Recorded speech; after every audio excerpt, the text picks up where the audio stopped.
हमारे साथ बातचीत करने के लिए मौजूद हैं अर्थशास्त्री आकाश जिंदल जी। सर, रुपया जो है वो लगातार डॉलर के मुकाबले कमज़ोर होता जा रहा है, क्या कारण देखते हैं इसके पीछे? देखिए, अगर हम बैकग्राउंड देखते हैं तो हुआ क्या था रशिया यूक्रेन वॉर के कारण। अब मैं पिछले साल पे ले जा रहा हूँ आपको। जून 2022 में यूएस में इन्फ्लेशन 9% तक पहुँच गई थी। अब वहाँ इन्फ्लेशन को कंट्रोल करने के लिए रेट ऑफ इंटरेस्ट बार बार बढ़ाए गए। तो जब रेट ऑफ इंटरेस्ट बार बार बढ़ाए जा रहे थे तो हुआ क्या कि यूएस डॉलर हिंदुस्तान से जो इन्वेस्टेड था वो वहाँ गया, क्योंकि वहाँ पे उसे अट्रैक्टिव रिटर्न मिल रही थी, हायर रेट ऑफ इंटरेस्ट मिल रहा था। तो जब भी डॉलर फ्लाई आउट करता है तो जाहिर सी बात है डॉलर का रेट बढ़ता है। तो एक तो ये कारण रहा। तो रशिया यूक्रेन वॉर एक बहुत बड़ा कारण रही है, डॉलर के रेट इस तरीके के हुए हैं। उसके अलावा अभी क्या हुआ है, यूएस पहले 2 क्वार्टर्स जीडीपी ग्रोथ नेगेटिव रही लास्ट ईयर। अब जर्मनी लगातार 2 क्वार्टर्स में जीडीपी ग्रोथ उनकी नेगेटिव में रही है। तो टेक्निकली जर्मनी एक तरीके से रिसेशन में है। तो जब इतनी बड़ी इकोनॉमी रिसेशन में जाती है तो पूरे ग्लोब की इकोनॉमीज़ में उथल पुथल होती है, पूरे ग्लोब की करेंसीज़ में उथल पुथल होती है। तो वो उथल पुथल और वॉलेटिलिटी का इम्पैक्ट कहीं ना कहीं हमारे रुपये पे भी दिख रहा है। अब हमारे लिए इससे 2 नुकसान हैं। पहला नुकसान तो ये है कि जैसे ही डॉलर मजबूत होता है हमारा क्रूड ऑयल, कच्चा तेल, क्योंकि हम इंपोर्ट करते हैं, वो महंगा हो जाता है। वो महंगा होता ही इन्फ्लेशन बढ़ती है।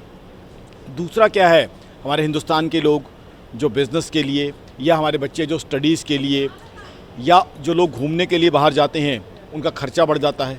तो उनके लिए घूमना फिरना कॉस्टली हो जाता है। तो ये 2 बहुत बड़े हमारे लिए नुकसान हैं।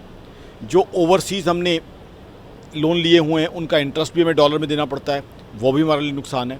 एक छोटा सा फ़ायदा भी है, जो हमारे हिंदुस्तानी भाई विदेशों में बसे हुए हैं वो अपने परिवार के लोगों को रेमिटेंसेस भेजते हैं, तो वो पैसा कुछ बढ़ जाता है। बट नुकसान हमारे कहीं ज़्यादा है और फ़ायदा कम है। तो इसलिए अल्टीमेटली हमारे लिए फ़ायदा यही है कि रुपये स्ट्रॉन्ग बने डॉलर के अगेंस्ट। और दूसरा हमारे लिए इम्पॉर्टेंट ये है कि रुपये को एज ग्लोबल करेंसी एक्सेप्टेंस मिले। हमारी सरकार और आरबीआई ने इसके लिए काफ़ी काम किए हैं और रुपये को कुछ हद तक एक्सेप्टेंस मिलना शुरू भी हो गई।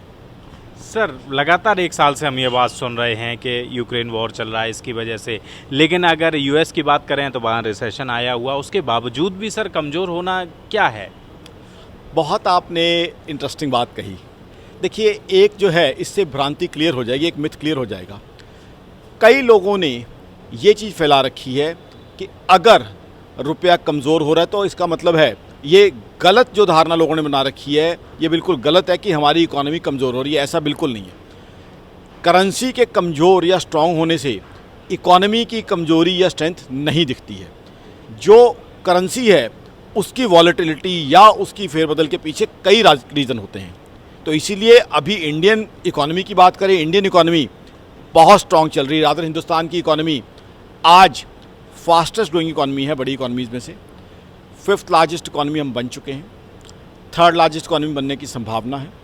2035 तक 10 ट्रिलियन यूएस डॉलर इकोनॉमी बनने की मेरी संभावना है। रादर यूएस की इकोनॉमी ढीली रही है और यूएस में हालात ये हैं कि वहाँ डेट सीलिंग का कॉन्सेप्ट है।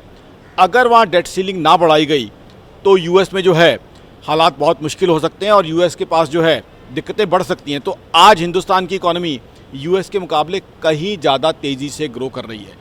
इसलिए जो है करेंसी का ऊपर उठना या नीचे गिरना कहीं भी इकोनॉमी की परफॉर्मेंस को रिफ्लेक्ट या एग्जिबिट नहीं करता है। आने वाले दिनों में सर कब से उम्मीद करें कि हाँ रुपया और आगे जाएगा? देखिए, जिस तरीके से आरबीआई और हमारी सरकार ने प्रयास किए हैं रुपये को एक ग्लोबल करेंसी बनाने के, और उसमें सक्सेस भी मिली है हमें। वॉस्त्रो अकाउंट्स कई कंट्रीज़ में खुले हैं, कई एयरपोर्ट्स पे रुपये की एक्सेप्टेंस शुरू हो गई है। तो उसके चलते हुए मुझे लगता है आने वाले 3 से 4 महीने में देखेंगे हम कि रुपये स्ट्रांग होगा और रुपये स्ट्रांग होता जाएगा और रुपये पुराने वाले लेवल को अचीव कर लेगा। बात करने के लिए बहुत बहुत शुक्रिया। कैमरा पर्सन चंदन के साथ दिल्ली से हृदय यादव, न्यूज़ पॉइंट।